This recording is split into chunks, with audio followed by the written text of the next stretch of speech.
The campaign to change the coat of arms has certainly gained momentum. Newzroom Afrika partnered with PR company Razor to launch this important campaign in order to change the coat of arms to, at the very least, include a woman.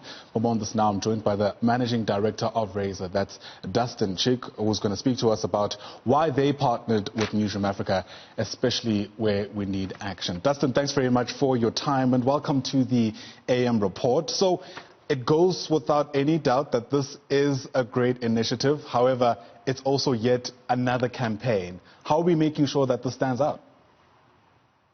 You know, I think what's important is that Women's Day campaigns have largely lost their purpose.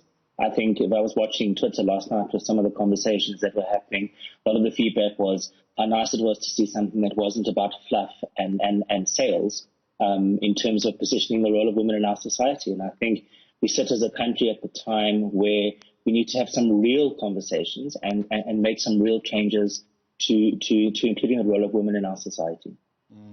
And, you know, I think it's also very important to point out that, you know, awkwardly for you and me, here we are speaking about the plight of women as two men. But hopefully we'll be forgiven for that, you know, but it does also make the task even that much more complex. So many people want to weigh in, want to have their voices included.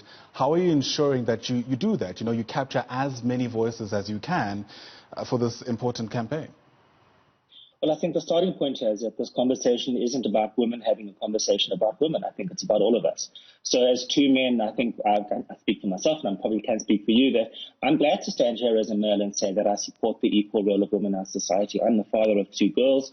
I look at them and know that the kind of life I'd like for them is one of equality and one where the opportunities that they have as people are equal to the opportunities that maybe I have. And I think that's an important part of raising this kind of consciousness and this type of awareness of campaigns like this. And typically when one mentions, you know, campaigns like this, they start off as just being an idea, right? It's a thought in somebody else's mind and they have to try and communicate this to other people, but more importantly, try get buy-in. When you try operationalize something like that, where do you even begin? That's, I guess, the magic question. It begins with the idea. This idea was from two creative people in our office in Cape Town who literally began, I guess, with the most simple question is, hey, I have an idea and do you think this is going to work? Then it's about finding the right partner to take these ideas forward. I think it's important to realize that in a world where there's a lot of clutter and noise in conversation, we have to look for opportunities that make what we would call the most powerful conversations stand out. And that means that we need to partner with organizations like yours who have both the credibility and I guess the muscle to have this type of conversation so that we can take what is just a simply good idea and do something with it. And, you know, you speak about doing something with what you have. There's also a need to be incredibly bold about it. You know, there was the option, for instance, to appeal to the minister in the presidency or to appeal to some powerful NGOs, but we're going straight to the president's desk. What does it take to make sure that the president hears something like this? You know, there's many people demanding the president's attention at this stage, and I imagine there's real practical ways through which there's at least a hoped response from the state president. It's interesting. I think, you know, that's the president's challenge, I guess, more than ours, because he does need to be available to hear citizens and to hear voices like this, and give them the right time and attention, I guess, to make them effective. I think the challenge with a campaign like this is that it's one of many issues that sit in front of the president. And I guess because we wanted him to take notice, this is the right way to do it. I think kind of this backdoor diplomacy, sending formal letters, which we will do, is process driven as opposed to outcome driven. And I guess our approach was really looking for the right outcome, and the right outcome was to go far and wide and loud, and I guess bold. But I think the time is also now in South Africa for us to have bold conversations. I think we don't have the right conversations, and I think bringing these kind of things to the fore is very necessary. What's also necessary is to ensure that the momentum with which this has started is carried through. What does it take to achieve that?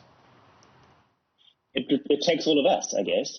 I think the problem with platforms like Twitter is you can be outraged and tomorrow you can be outraged about something else. It doesn't require you to physically do anything. And I think that's the downfall of a social media platform. So I think there's two things that need to happen. One is, as individuals, we must do things in our own spheres of influence to make this real and practical. Then I think it's about how we are consistent and continue to drive this conversation.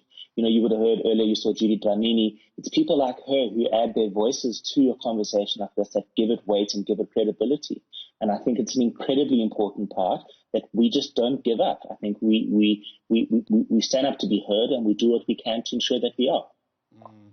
And of course, many people are sitting at home thinking, of course, this is something that they want to be part of. There's an option of being able to do that. But what kind of sustained participation can they be outside of the online activism that you alluded to? Well, they're free to write to the president themselves. I think that would be very nice if people did it. And I think that the signing up a petition, I think, is just an action. I think they need to take the belief in what they want to make changes and start to make changes, I guess, in their own environment. They must speak to their leaders and the people who have a sphere of influence around them and ask for this change. And I think it's about maintaining the momentum and maintaining the conversation. And I think everybody can play a role in doing that. There's also an incredible need to plug into structures that already exist, right? The need for change isn't a new one. A drive to try get some real tangible change, dare I say, also isn't relatively new. How do we make sure that even though this is a unique campaign, it's also plugged into, already existent networks so that, it does gain the kind of momentum it needs and is as impactful as it can be? Because reinventing the wheel, so to speak, at this stage is also not really helpful, is it? No, it isn't. And I think this is about symbolism. And I think this is probably the most powerful symbolism that we have in our society. But really that the heart of a campaign like this is a very kind of simple strategic mechanic that says, how do we mobilize the mobilizers? Because it's impossible for us to get 57, 60 million people within South Africa to individually write to the president. It's never likely to happen.